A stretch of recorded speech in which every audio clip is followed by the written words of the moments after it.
George Trapp driving down the middle. Chamberlain fights. Watch that out of bounds. He is awesome. Malone pass is deflected. Going to be stolen, I think, by the doctor. Yes, he's got it. Here he comes. Way rock the baby to sleep and slam dunk. All right, here's Dennis. Gets it into Bird. Larry, a runner. Got it! Ball game's over. Boston wins. Here's Jordan for three. Yes! Bryant to shot. Oh! LeBron James, with no regard for human life, has given the Cavaliers their biggest lead tonight. It's off to Leonard, defended by Simmons. Is this the dagger?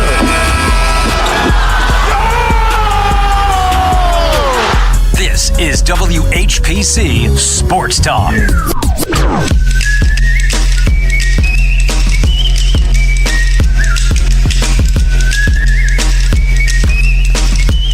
That's right. Welcome to the Wednesday edition of WHPC Sports Talk on the voice of Nassau Community College, 90.3 WHPC. And you know what day it is? Hump Day! Yeah! I'm your host for today, Joshua Umahi, and joined by me, it's your favorite day, Nico. Hump day, baby. It's hump day. I love humping. We know. Let's go hump. Hump boys. Shout out Overtime Megan. No, okay. Kory David, what's up? What's going on? Ew, now I'm not getting this reference right now. What? Do you want to get this? Yes, do you want to get any of his references? I do want to get this reference. You know Overtime Megan. Are you sure? Yeah. You just randomly shouting her out? She's wifey. Oh, you're just shooting your shot. Nico. Look, everyone does. Hey with Riz. Sum up. Thank you. He Ben Simmons shooting a three right now. Man, don't be mean. Nobody's that bad, Kory. Well, at least Ben Simmons learned, and that's why he took the shooter sleeve off. He found out there was no use. If you ain't gonna shoot, then he found out there was no use for it. Yeah, Kory David. Otherwise, how you doing? I'm doing good. Today was good. It's actually good weather. Not raining. Finally. You know. Yeah, it was raining earlier today. I got a little scared, but it turned out all right. Ross Levine, how we doing? My Rangers. What's going on? They suck. What do you mean? Really, they're not good. They played amazing last night. They were better yesterday, but that shootout. Oh, God. Yeah. Well, Ross, you're down on your Rangers, but we will start with another one of your teams that's playing some damn good ball right now. We'll start with the NFL, and we will go to... Actually, let me just say this. So the Giants and Jets, we've known they've been rolling all season long so far. And even before, Week 8 gets underway this coming week, we get a Player of the Week honor for each team. You get Daniel Jones for the NFC Offensive Player of the Week, and you get Sauce Gardner for the Jets AFC Defensive Player of the Week. We're going to start with Daniel Jones and the Giants, though, because we all know they got a big test. And yes, it's a big test. You wouldn't have said this before the season, but the Seahawks have been playing great football all season long. The games they've lost have been tough. They've won a lot of tough games. They're a 4-3 team. And mind you, this is the only game this week where both teams have a winning record. Yeah. Crazy, right? Now, Daniel Jones, like I said, NFC Offensive Player of the Week, coming off a 200-yard passing game, 100-yard rushing game, 1 touchdown passing and 1 rushing. And I don't know how y'all feel. I mean, everybody knows how I feel about Daniel Jones. I just think he's finally got a good situation with the coaching. You're right. He hasn't had receivers, but the coaching really does matter above all else. And he has, not one in Brian Dable, but 2 great play callers with Kafka as well as the offensive coordinator. Yeah. Mm-hmm. And there are a lot more Giants fans saying, is Daniel Jones the quarterback of the future? Now, before I ask Kory over there, who I'm sure he always has an interesting answer when it comes to New York Giants, anything New York Giants related. So the Giants turned down Daniel Jones' 5th-year option before the season. Right. So right now, on this trajectory that he's on right now, it could come back to bite them. You have great young quarterbacks in this year's draft like Bryce Young, Anthony Richardson, C.J. Stroud, Levis, and Hendon Hooker. Though, if you keep winning, now the Giants might make the playoffs, but if you keep winning, you're going to be out of position for all those guys. So it's kind of at the midpoint of the season. We're a week before the trade deadline. I want to ask you, Kory, where are you on Daniel Jones? Could he actually be, and I never thought I would even ask this, let alone say it, but ask this. I never thought I would. I never thought I would do this. Could he be the quarterback of the future for the New York Giants, Daniel Jones? As much as I want to say yes, I ain't about to let Daniel Jones trick me. Look. Now, is he buying himself some more time? Absolutely. Undoubtedly. Yes, he is. I just think that with how he's playing right now, he has a coach that the thing that is to me seems more different. He's actually showing emotion in these wins in these. He's actually showing emotion in these games. Like you look at the last game, he said catch the ball. Like he doesn't even have weapons out there. Let's be honest. David Sills is probably his most reliable receiver right now, who was a former quarterback. It's basically him and Saquon. Basically kind of doing a variation of what Lamar did his rookie year, where they are heavy run dominant and they have all these schemes set up to help the run. And every so often, what you do is when you play it off the run, you just boot it out and you try to get some type of players off that. So I think they're giving him very simplistic stuff. I kind of equate it to Jimmy G or Ryan Tannehill. He falls into that range where it's like they give him just enough where just don't lose the game. If you don't turn the ball over, we win this game. The defense is playing tremendous right now, even though there's certain calls, like there's certain little minds to stuff where they get in their head and they kind of mess up a little bit. Yeah. I mean, look, they did not pick up his option early, and I think there's some reasons for that. They want to see what he is first. I think that's number one. And you gotta remember too, when you're a GM and you don't pick up somebody's option, and even when you take a job, you're always gonna look at the film first. So it's two things. It's either one, they want to see more, because I always remember before they had the draft and right when they first came here, Joe Shane mentioned this, Brian Dale mentioned this. This offensive line was a mess. It was, and they admitted that. So it's either they think we want to see more because we like what we see and we just need to put the pieces around him, or it was we need to see more because we don't believe in him yet. And if you're going by what they did in the preseason, Brian Dable did not back his quarterback. He did not. He said the throw was a bit low. Remember that in preseason. Yeah. So he did not back his quarterback. Now, again, I think they've kind of grown on that. I think they like him a lot more now than they did a couple of months ago. But I will say, though, if they do sign Daniel Jones, and I think they're leaning towards that now, it's not a 5-year deal. They're going to sign him to a 2-year deal at most, 3 years, maybe 3 years at most. Got to be a team option in there, too. Yeah, or they can get out after 2. Yeah. I think that's what they're going to do. But I like what you said when you said that it seems like he didn't back his quarterback. What I felt like that is when you have a teacher that wants to push you. I feel like in that aspect, Daboll is trying to push Daniel Jones to being the quarterback that everybody expected you to be.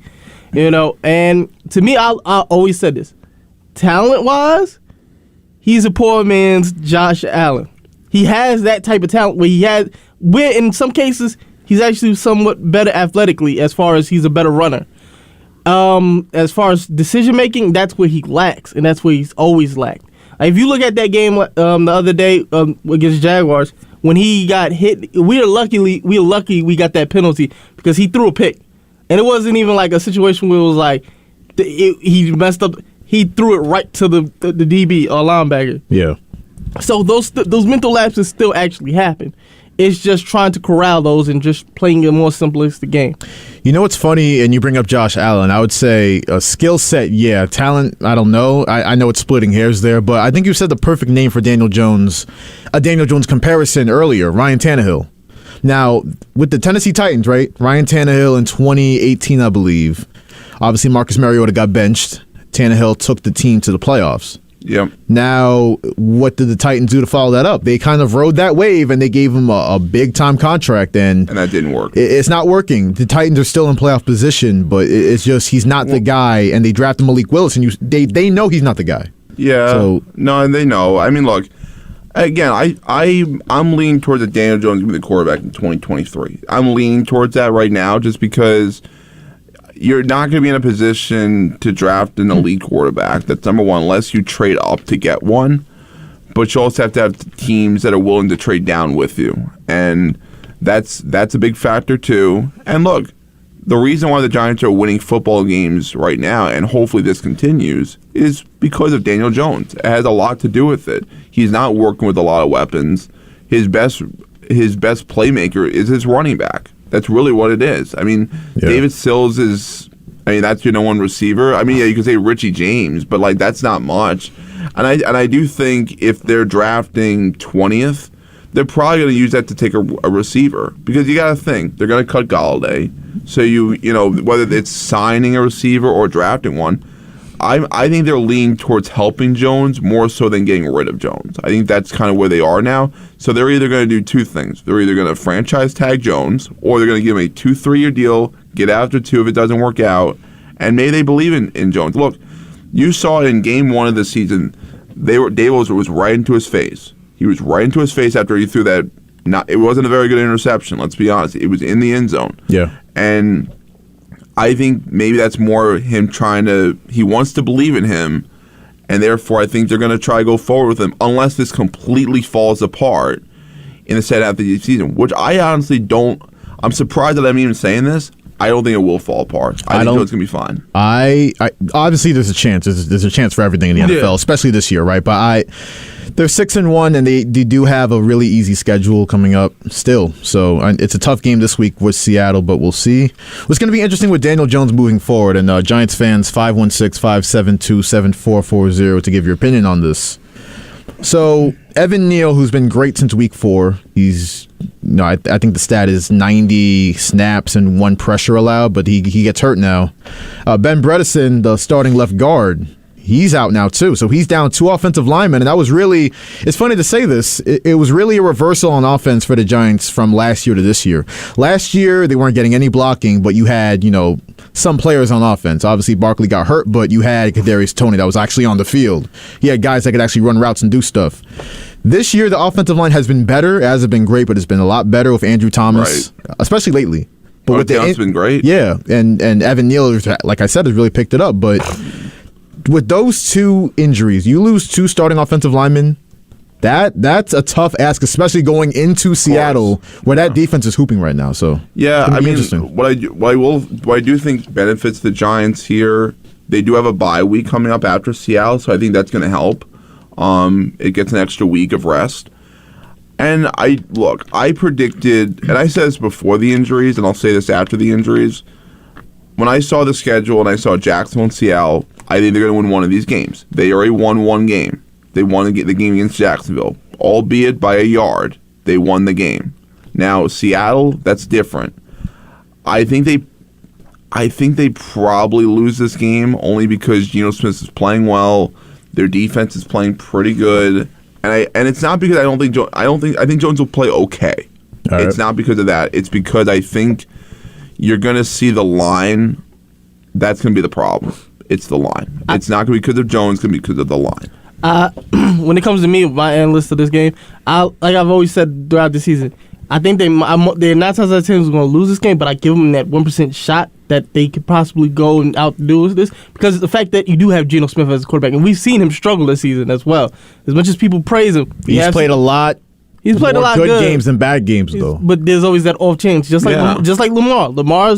He's okay. He's a good quarterback, but there's always this spot that you can catch him on a bad day. And by the way, I'm not saying that it's impossible for them to win this game. I think there's a chance the Giants could win this game. Of course, yeah. And Geno Smith, you never know. Look, Don Wink Martindale is a very solid defensive coordinator. He will probably put up a very good game plan to stop him. The question is, will they be able to execute that? That's a big question, because I think Wink has been great. He's been outstanding. Look, the Ravens miss him for sure. Oh, of course. The interesting thing with this game, I think this is going to be the key matchup, and obviously we're going to get to a lot more about this game on Friday when we pick the games, but the Seahawks receivers and their weaponry. Not just Kenneth Walker out of the backfield, who's been playing amazing, but Marquise Goodwin. Tyler Lockett. I think Metcalf is going to be out this week. We'll see on that, but if their entire wide receiver core is healthy, I mean, Nico, we said it earlier this week. They haven't really played a team with, they beat the back-to-back MVP quarterbacks again, like the Ravens, Packers, but facing a real team with weapons that can exploit that cornerback position, I mean, Fabian Moreau, I think it is. He was fighting for his life that last drive. Like, I don't know if you want that to be your stalwart cornerback leading into a playoff push here. So I don't know. I think this could be the game that, if everything comes together for Seattle, you could see the second Giants loss of the season. But, it's going to be a good game. What happens if the Giants win? Where does that elevate us? Well, then your ego is going to be way too boosted, Kory. You're going to come in on Monday and you're going to start talking all this mess about, they doubted us. Nobody said we were going to be 7-1. You'll probably still be second place in the division. One second. What's up? People said, look, I remember people said we was going to be worse than the Jets this year. People said we was only going to win 6 games the entire season before the season started. Well, Kory, there's a one-game difference. Who said 9 or more? I did. You did, but you have a tendency, you're not going to get away with this because you have a tendency of really gassing up your favorite teams. You do. Regardless of the sense that it makes. You're a homer. Because I think any sensible Giants fan, not to say you're not sensible, I love you, bro, but not to say you're not sensible, but I think every Giants fan or most people would say, we're not going to be good this year. I said they weren't. Ross is the most realistic Giants fan I know. Sometimes you gotta have faith, and that's what I had. All right. And they repaying me. Listen, they repay for me. now. No, and the thing is, I said it at the start of the season. I hope that I didn't necessarily want them to do good because I don't want Daniel Jones back as a quarterback. But I said at the end of the day, I'm still a fan. I want to watch good product. I don't want to watch losers. Yeah, the most important thing too, and I think the job's already done for the Giants this year. Obviously, now they're 6-1. You want to see them make the playoffs, but you wanted to see if Brian Dable could set the culture straight and how that offense would look with Mike Kafka as the offensive coordinator and Wink Martindale. You had 3 new coordinators and coaches pretty much, and they've all delivered. So, and by the way, in terms of we saw this even throughout that game against Jacksonville. They lose Neal, they lose Robinson, they lose Bredesen. They lost a lot of pieces in that game, and they made adjustments. And that's something that I could always have faith in. And look, we saw this way. This is what I get the sense of, that we saw that. What's Seattle's weakness? The run of the pass. What do you think is their true weakness? Stopping the run. They struggle to stop the run. They're very good in pass defense. Tariq Woolen. We're going to talk about Sauce Gardner in a little bit, but he's the other rookie cornerback he's great. They kind of had a little Legion of Doom esque. It's junior, yeah, kind of draft this year with the kid Kobe Bryant, and you have just a whole plethora of the defensive backs that's just balling out this year. Yeah, remember when we thought it was more Russell Wilson than Pete Carroll? Those were the days. Not anymore, though. What a life. And look when they know that that's the weakness, so they're probably going to pass if they know that that's the weakness. I mean, that's what I saw right away against Jacksonville. Jacksonville's weakness was the pass, and they passed right away. So I think they know how to make the adjustments. They know the weaknesses of the other team. Will it work? Who knows? But you know that the coach that's going to have a good game plan going in. Right. Do I think they're going to win? Maybe not, but I will know this. They're going to come out prepared. I know that. Absolutely, and we'll see with Daniel Jones. Can he string together another good game on this run he's on? We'll see what happens on Sunday at 4:25. I think it's going to be America's Game of the Week, which is crazy to say again in hindsight. But let's move on to the Jets. I mentioned Sauce Gardner a little earlier. He was the AFC Defensive Player of the Week, named this morning as well. We were talking about maybe is he the best cornerback in the league right now? And that was before he won the Defensive Player of the Week. So I think I can't name a cornerback that's playing better right now. I'm saying Sauce has been the best. He's been the best as a rookie. That's wild. Lockdown defender. It's amazing. And the stats in his honor this week: 10 tackles, 3 passes defensed. He had 1 wide receiver in Cortland Sutton. Lost in the sauce. There have been a lot of pass catches lost in the sauce this year, and hopefully keeps going for the Jets this week. They host the Patriots at home, 1 o'clock on CBS. But listen, the big story with the Jets is Elijah Moore. Elijah Moore, he said, I want out. He wants out. In the middle of a 3-game winning streak, he wants out, right? 4 games now, he wants out. And everything was pointing in that direction. He was going to get his wish. But today, Connor Hughes, the Jets insider, tweets that Saleh said in the press conference that Elijah Moore will do everything today in terms of practice, and he'll play on Sunday. I was led to believe that was going to be his final game as a Jet when he against the Packers. I still think this is just teasing. Not him not playing, or not him playing, but I just something just seems this is like a trick. You know what, Ross? What leads me to believe that too is that I don't know if like Jets management put out a word to the media to be like, make Elijah Moore seem as much of a team guy now as possible, because you have multiple Jets insiders. I'm looking at it now. Oh, he's handshaking with Braxton Berrios. He's dapping up Mike LaFleur. I don't believe he's like, that. There's definitely like a. I find that hard push. to believe. Yeah. I don't know how you come from I won out to then this. I'd find that hard to believe. Now maybe that's true, but I don't believe that. I mean, again, I'm not seeing the practices, so I don't know. But I would still be surprised. I don't think they're going to trade him. Like, they're not going to trade him for nothing. And I do think this is what I will say. Douglas, what's it called? After the loss of Breece Hall, after that, injury, he pivoted right away, and he got James Robinson, which I think was a very good move. And I think now, even with Robinson being here now, they need to rely on Elijah Moore. Now they have no choice but to get him involved in the offense, because now you can't just rely heavily on just running the ball. They want to run the ball, but you're going to have to pass the ball to beat these teams, and that means you're going to have to trust Zach Wilson.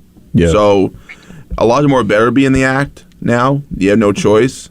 And look, if Saleh doesn't believe in Wilson, then what are we doing? So it's starting to sound like a lot, especially from the receivers in New York. It's sounding like a lot of me instead of team.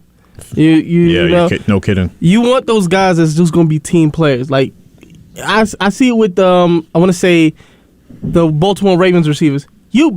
Outside of Hollywood the last couple years, this group right here, right now, you barely hear anything complaining about them because when they win. Yes, you're not going to get as many targets as you once was, but that's just the system. That's just how it goes. This is how the cookie crumbles. Now, are you about your stats or are you about winning? Because I thought the game was to win. And I think Elijah Moore showed his hand. I think he's he's on a rookie contract. He definitely wants to get paid. And wide receivers, we know they get paid on stats. They don't get really paid on, he did his job here and there, stuff you can't see. They get paid on the tangibles. And the crazy thing is, that him and A.J. Brown are best friends, right? I'm like, why do you think you could pull A.J. Brown within like the second year of your career? You're not well established like A.J. Brown was. I just feel like it's kind of crazy that he's asking for a trade so early in the season when the Giants went so high to get you. Two things, speaking of trades. So we just saw that the Eagles... when the Jets, my bad. I had a little mental fart right there. And I'm mad y'all didn't pick that up. I had to pick it up myself.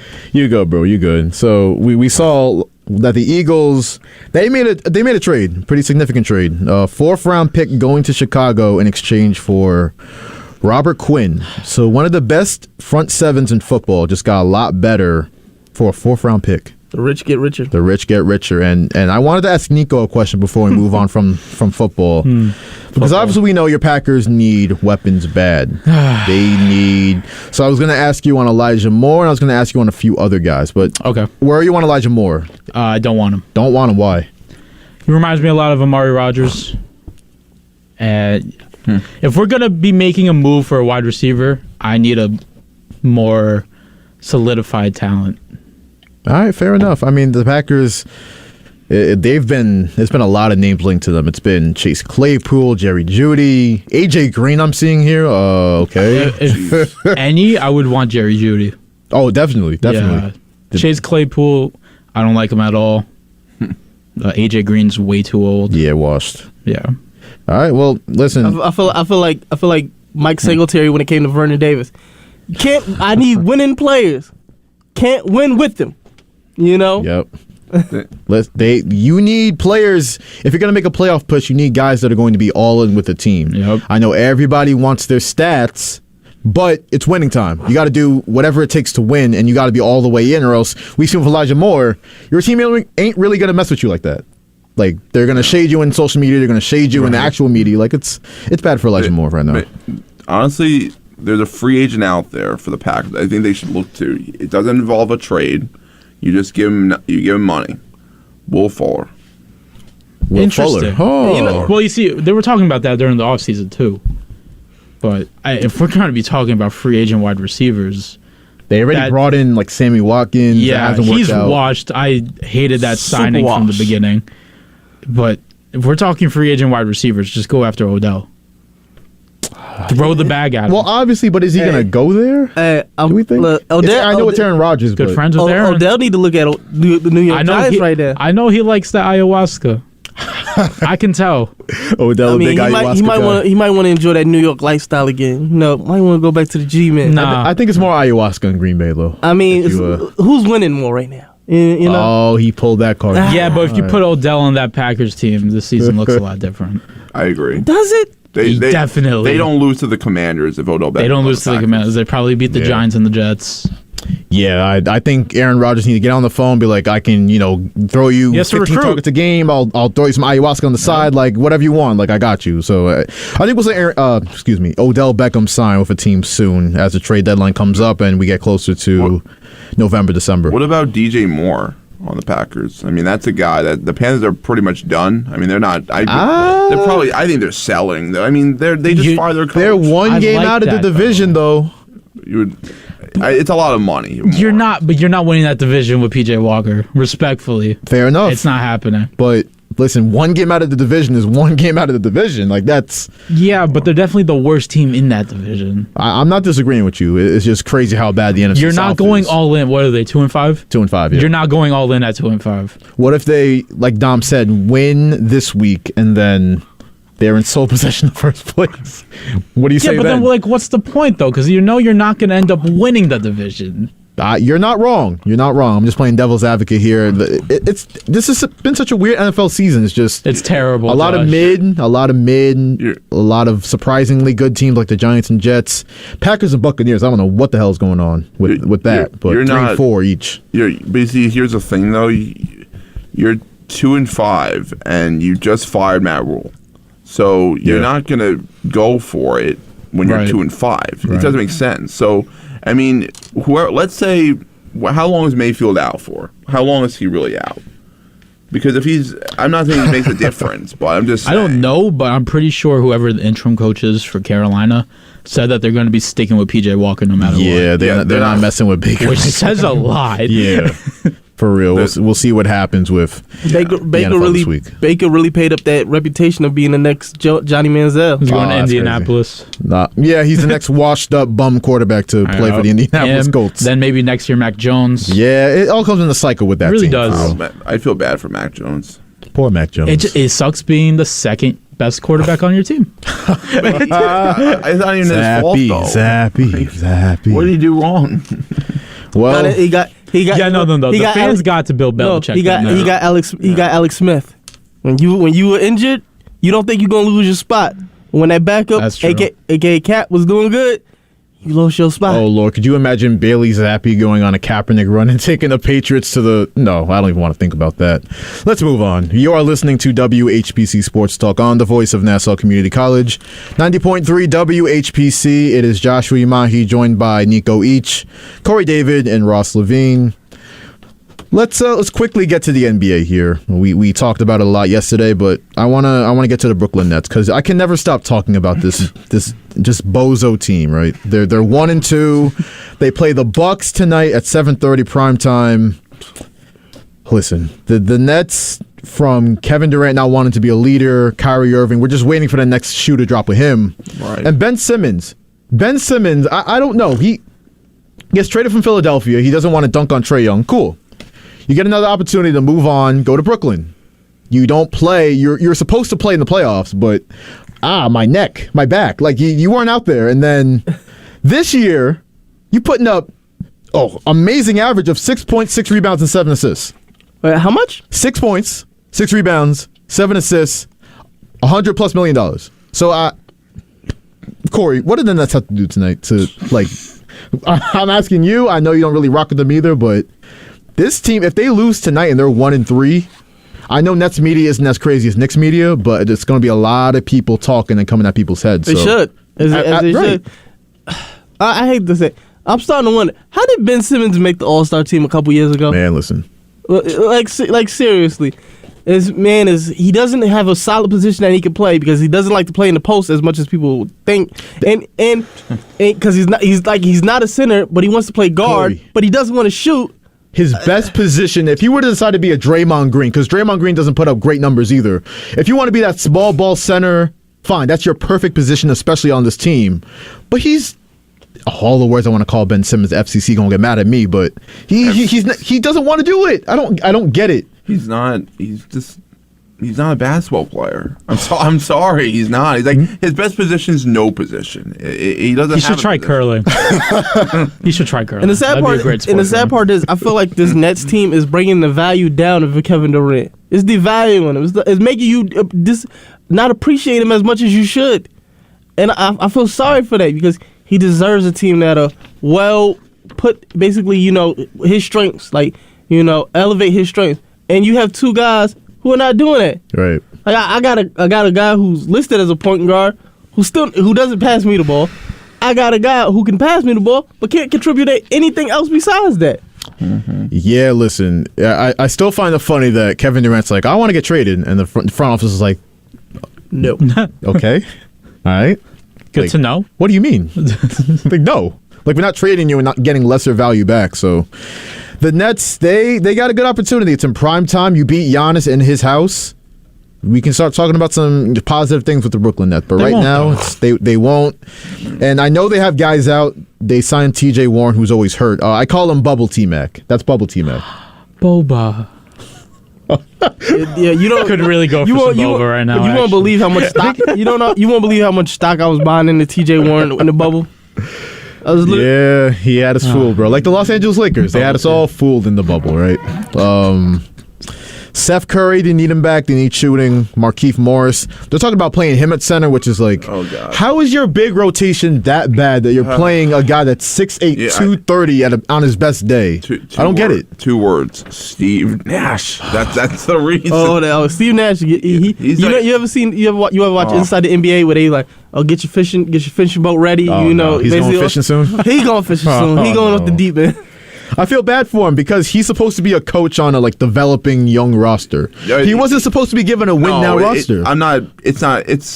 He's not a good coach, but he's not ready. Exactly. That's my exact. It's not his fault. He's not ready. That's on Sean Marks. I don't blame that on Nash. Listen, my prediction and honestly my hope is that the world's watching on primetime, 7:30 ESPN. They get beat down by 30 by a Bucks team with no Chris Middleton.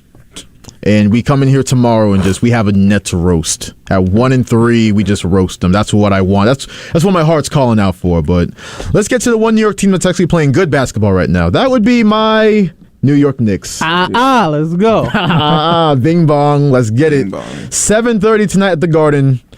No LaMelo Ball, Kory, for Charlotte. But, well, he's yet to play this year with an ankle injury. Both Ball brothers out this year. Damn, no balls. Yeah, it's a... No balls. Look, just conveniently they both out. So you know what ESPN decided to do? What? Take one of the national televised games that it was Bulls versus Hornets. They said, yeah, since they're not playing, let's scrap that.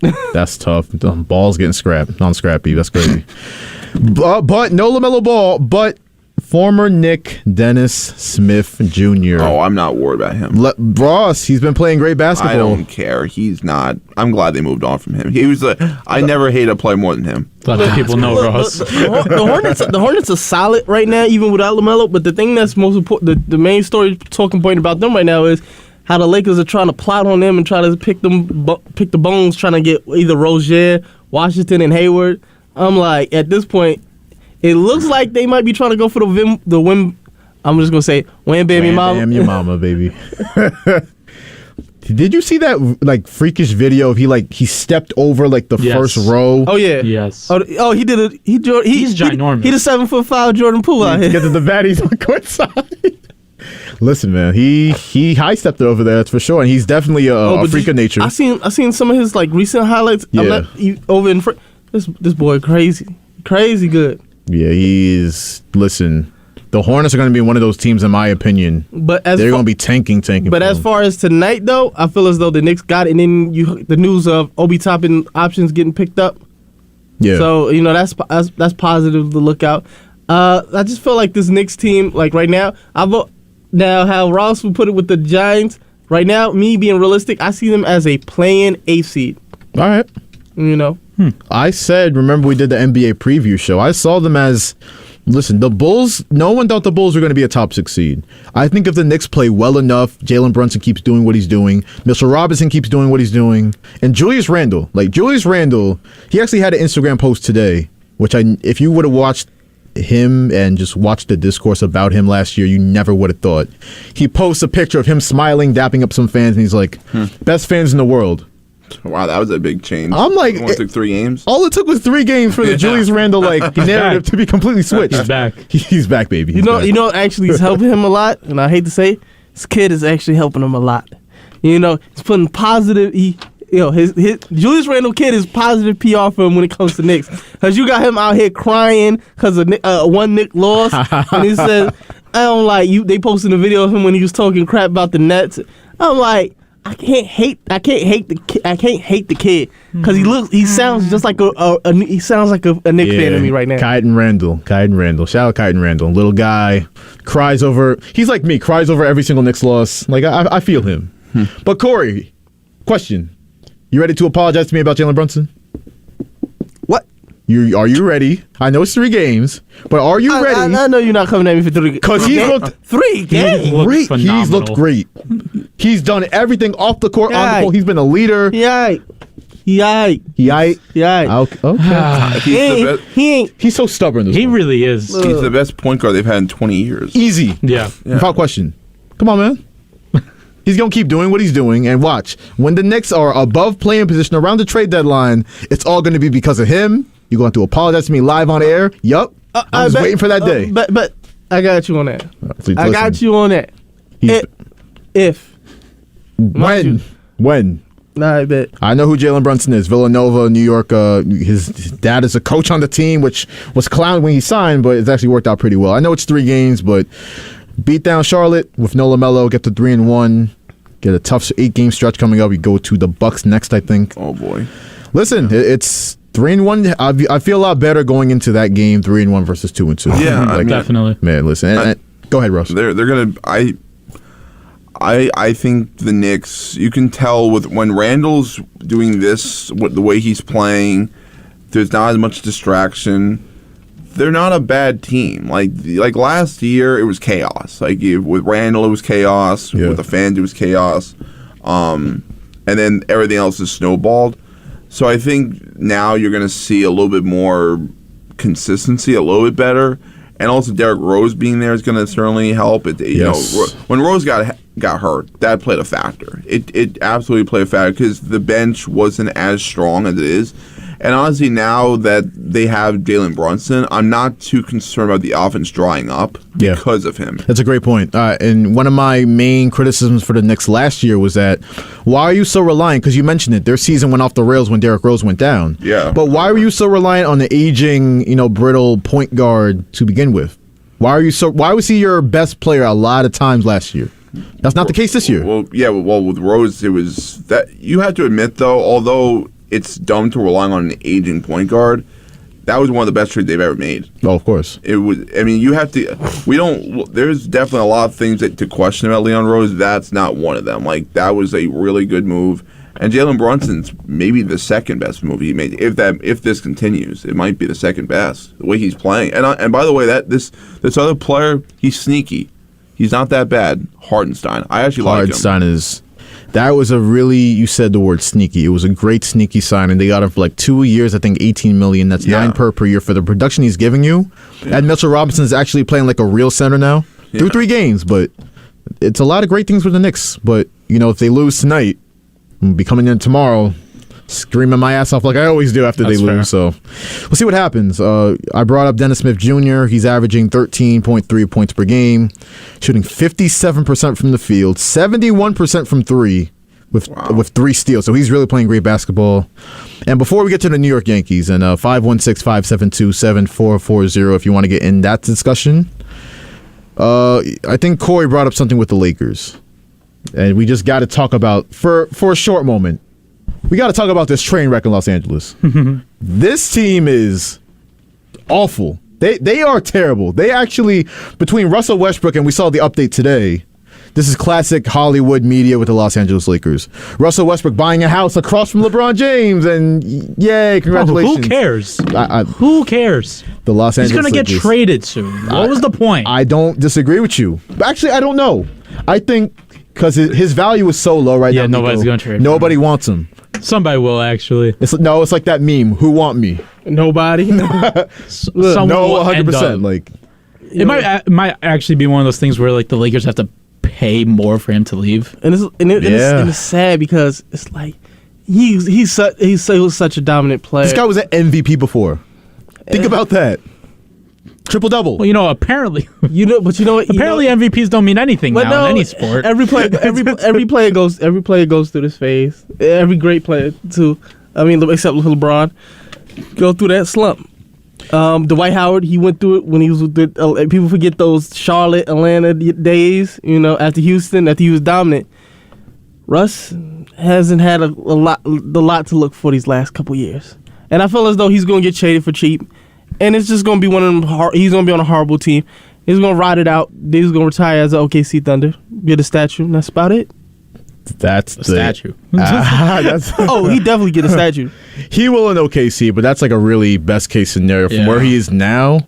A lot's going to have to happen to get him to that point where he's actually ending his career on a good note. Because it looks terrible right now. Like I was saying about Charlotte, I feel like Mike might be the one that's stupid enough to try to trade him because he's a Jordan Brand athlete. Yeah, he rocks. He loves Russ. And the Hornets aren't going anywhere. Like you want to sell tickets. Maybe you just rest LaMelo Ball this year. Get Russell Westbrook in the building. Triple doubles. You know what's going to happen? Doubles, baby. You know what's going to happen when you rest him? He going to be like, hey. It's my fault. I need that. I'm not going to take that rookie extension. I feel like he's going to be the first person to decline the rookie extension. Is there a certain team that you and I root for that we have in mind? I mean, as much as I think he would want to go to the Knicks, I think the Lakers would try to pursue him. Oh, for sure. But, the Knicks will be in a much better position at that point than the Lakers will be. You'll have an older LeBron, AD, Day-to-Day Davis, or whatever his name is now, street clothes, whatever you want to call him. No draft picks. At this it's going to be tough. At this point, LeBron is just like, yo, y'all going to draft my kid. After what I'm putting up this season, y'all going to draft my kids. That's all he's playing for right now. But like the Lakers are playing trash, Knicks looking good, so bing bong, bing bong. There we go. Need another win tonight. Let's quickly. I know the World Series isn't until Friday, and I know the Yankees are out of it since Sunday. Losers. They were out of it like Monday early morning. Like, yeah, they were. Was. Yeah. Listen, I really want to get to this article that I saw by Andy Martino of SNY about. Are the Yankees in trouble this offseason? But before I do that, we do have a caller on WHPC Sports Talk. Caller, you're on. Who are you? What you want to talk about? Hal Steinbrenner is a moron. Hi. I'm inclined to agree. But why you say that? Yes. Hi, Josh. It's Zach. What's good, Zach? What's going on? I just saw a report that Hal Steinbrenner is perfectly fine with keeping Aaron Boone for another season. And Brian Cashman, too. That's wild. Yeah. If these two are still going to be in office, they're not going to make it to the World Series. They are not going to. They're just going to probably go to the ALCS and probably lose or not even, make it to the ALCS to begin with. I honestly am at a loss. What has Brian Cashman done over these past few years? Okay, he's been the GM ever since I've been alive. Okay, put that into effect. And all of those 90s dynasty teams, he didn't put those teams together. He was only responsible for one World Series, and that was 2009. They were brought in before Brian Cashman was even involved. I do not understand what is up with Hal Steinbrenner. He's not like his dad. Okay, if his dad was still alive, they would have been out the door probably years ago. I don't understand this team. Are they perfectly fine with being, at least we'll make the playoffs. Maybe we don't need to be in the World Series, but at least we're going to be in the playoffs. Zach, I think they're perfectly fine with they're on their little analytics craze right now. They're really married to that. They're not getting off that. So I think they're just perfectly fine. That leading them to being mid. They're going to stay with the familiar faces, Brian Cashman, Aaron Boone, who's a former Yankee player, hit the big home runs in the postseason. We know it, but I agree with you. He might leave. Yeah, and you talk about he might leave. You talk about Hal Steinbrenner versus George Steinbrenner, and it's like it's funny because look at a guy who just kind of, I don't want to say carried because the Phillies have really gotten there by team effort, but how would Bryce Harper look in pinstripes right about now? You had an opportunity to get him. Now he's in the World Series. Yeah. I'm honestly at a loss here. I honestly don't know. And the fact that the Houston Astros, they've lost some key pieces over the past year, and they're still in the World Series. They have a lower payroll than the Yankees. The Yankees have a high payroll. They can't afford to pay for some of the. I'm honestly, I don't know what to do at this point. I think that they need to listen to the fans. And you know what I think they should do? Not show up to Yankee Stadium next year, but I don't think it's going to matter. They're not going to care. They're not going to care. Yeah, I'm honestly at a loss for words. I'm speechless right now. I'm sure Nico is very happy. Oh, he's smirking over there. Beautiful Out the week. corner of my eye, he's It is a smirking. beautiful week. Yeah, I'm honestly at a loss for words, and just how please just stay, please be behind the scenes, get rid of everybody, and just stay out. Stay out, please, and hire some new, young people. These guys are all old. We need to go in a younger direction.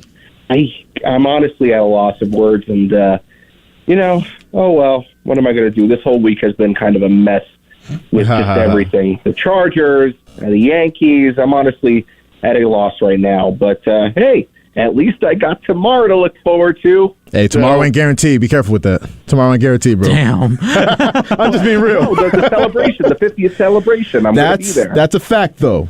That's a fact, though. Yeah. And thank you for the call, Zach. I think you speak for every Yankee fan with that right now. Wow, that was I should have counted how many times you said I've lost for words. I think I should have wrote that down like a piece of paper. I count. Listen, a lot of Yankee fans are, but Zach mentioned tomorrow isn't guaranteed. I know, but wow, that was so sad. I know it was a little. After I left my lips, I was like, damn, that's depressing. A little deep. I'm so sad. A little deep. It gave everybody existential crisis listening. But listen, tomorrow, all jokes aside, WHPC turns 50 years old tomorrow, Thursday, October 27th. We will be having an on-air celebration, and you are invited. Listen tomorrow starting at 8:30 a.m. for special guests, including Town of Hempstead Supervisor Don Clavin, Town of North Hempstead Supervisor Jennifer DeCina, Nassau Community College's interim president, Dr. Maria Canzati. Talk to her before, she's great, and more. Thanks for allowing us to broadcast 50 years of non-commercial educational radio, and happy golden anniversary to all of my coworkers here. Most of my coworkers here at WHPC. It's like, nah, I love y'all. I'm just playing. Maybe I'm not, but the Yankees, right? Yeah. The New York Yankees. Zach had a great call, really just kind of perfectly encapsulating how each Yankee fan feels right now, or most of them. And this Andy Martino piece, basically just to wrap it up in some short quotes, he touches on the franchise's external toxicity problem. And what does that mean? First quote, more than what I've ever seen, players don't like being Yankees. Second quote, industry rivals are shocked by much of the fan and media reaction to Cashman and Boone.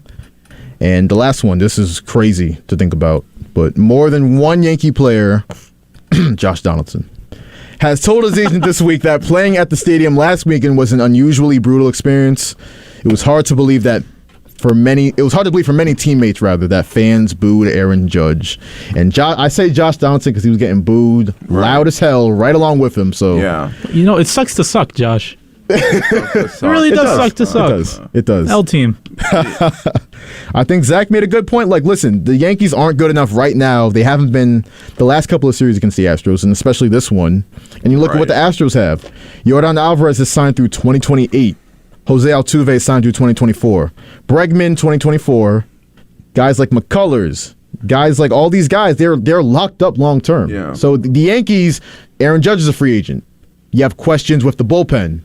They're at a real crossroads right now, and I know Andy Martino in the past he gasses a lot of stuff up. Yeah, but I think he might be onto something with his Yankee stuff. He's not wrong here. I mean, look, it may cost this may cost Aaron Judge, the Yankees keeping him. This whole thing with the fans and the toxic problem here, that may cost Aaron Judge in terms of staying here. And look, I don't blame Aaron Judge. Look, it was a week ago where he got booed.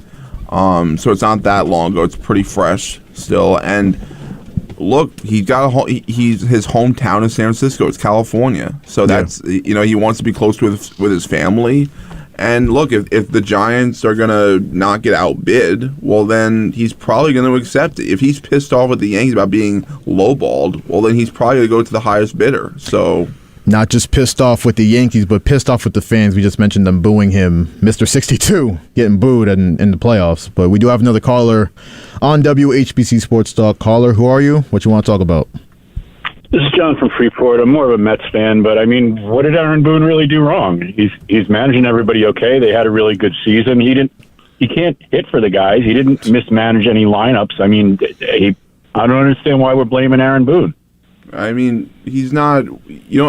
People don't like Boone because the way he doesn't manage the bullpen well. That's a big knock on him. And I think also a lot of things there's not a lot of drive, I guess, with him. Maybe I don't know. Maybe there's a lack of he doesn't have a lot of fire. I don't know.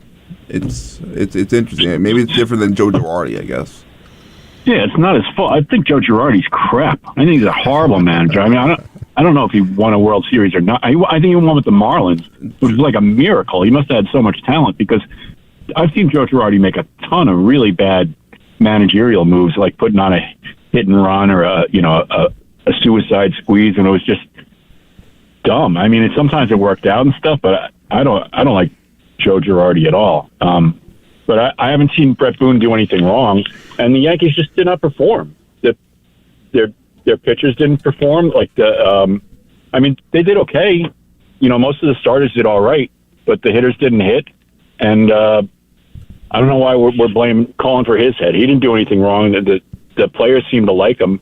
He can only, whip a superstar for so long. These are all mostly veterans. It's not like you have to, bring them along. And as far as the rookies are concerned, he's done okay with the rookies. He gets production out of them, and so I don't know why we're dumping it all on him. If you want to go with Cashman, didn't put the right guys together, but he did put a talented team together. He's been there for a long time with, you could say mixed success, but the Yankees have been pretty successful under him. I don't know. He must be going on like 20 years, 15 years now, right? So he gives them good pieces. If they don't always win, it's not his fault if Aaron Judge is going to bat 114 in the playoffs. That you don't fire a manager for that. Not in my opinion. It's a great show. I'm also looking forward to Tom and Heidi's show later. And thank you very much. Thank you for the call, Johnny. You bring up a lot of good points too. It's Aaron Boone's an easy target.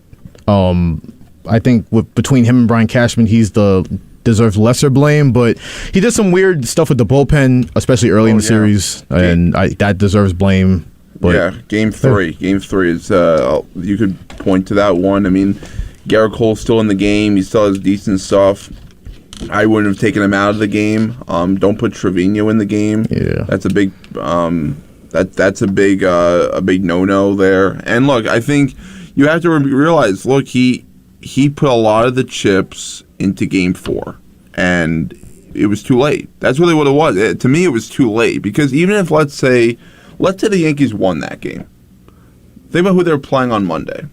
Justin Verlander. Do you really think they would have won if Justin Verlander you're facing and Jameson Tyone's on the mound? No, they're getting smoked that game. Yeah, they're getting smoked. So, at that point when you were down 3-0, it was over. It just was. It was over. So he pulled the trigger too late. Just too late. And by the way, even though they won that series against the Guardians in 5, you can make an argument that almost hurt them at the end by going 5. Because you ended up going with Tyone in Game 1 instead of Cole.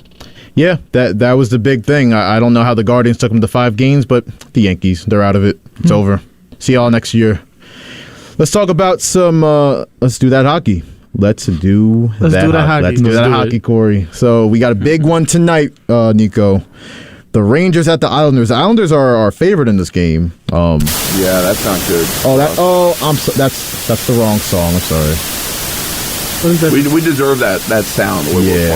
That's the wrong. How about this one? That's the right one. Thank you, Josh. I love everyone's up to some tricks in the vault. You get the Islanders goal song title, and it's just we don't want to hear that. We got the Rangers fan in the house. Nico, what you want to see tonight from your boys? A win. A win would be nice. We haven't seen one of those in a while. Both teams on 3-game losing streaks. Yeah, because New York hockey sucks. The Rangers played amazing last night. I don't think Igor's starting tonight, which sucks because you would really want Igor to start tonight. But he did face over 40 shots last night. So for that reason, I think Halak is going to start. So we probably will lose because he sucks. And I'm sad. Ross, what you hanging your head for over there for? We're going to start Yaroslav Halak. The dude is... He was good against Winnipeg. FCC. And that's it. FCC. Why we can't score? Our defense is pathetic. I don't know. We can't. I don't know what's happening with the offense. They've been invisible for the past 3 games. The power play is in shambles. Well, not having Hedl is certainly not helping the True. cause. Kravtsov getting hurt again. That's not good. I did not love the Rangers offseason. I like that they got Trocheck, but that was it. I mean, they lost Vetrano, you lose Strome, you lose Kopp. Right. And you lose Mott. And that the Mott one I think hurts the most. Yeah, I don't know why they couldn't at least bring one of those guys back, Vetrano or Mott, but they're capped. The cap, there's just no cap room. Yeah, I looking back at it, I wish they didn't trade for Kopp. Kopp, he sold me dreams. Kopp was good. I loved him so much. He should have been that second line center. You knew when they got him, he wasn't coming back. Detroit's his home. Yeah, but of all the players that we got at that deadline, he was the one player I really wanted to stay. Yeah. And he would have been amazing for this team. That being said, I think it's a lock tonight for the Islanders to win. Wow. And Halak to at least give up 3 goals. All right. I hate to agree, but I have to agree here. We'll see what happens tonight. The game is at UBS. Disgusting. Shout out Madison Square Garden, though. Shout out WHPC Sports Talk. Like I said in the Facebook Live description, we were going to get to all 4 major sports, and we did. Shout out to us. We did a good job. No MLS. Oh, come on, Josh. Let's do that soccer. Let's do that football. Okay. Tomorrow. Maybe tomorrow. Mauricio. Yes. My boy Mauricio will hold it down. That's when WHPC Sports Talk will return tomorrow at 4. But for now, thank you for listening to the voice of Nassau Community College. 90.3 WHPC. From Joshua Umahi, Nico Each, Kory David, and Ross Levine. We're signing off. American Hit Radio is up next, so stay tuned for that. Enjoy the rest of your day, everybody.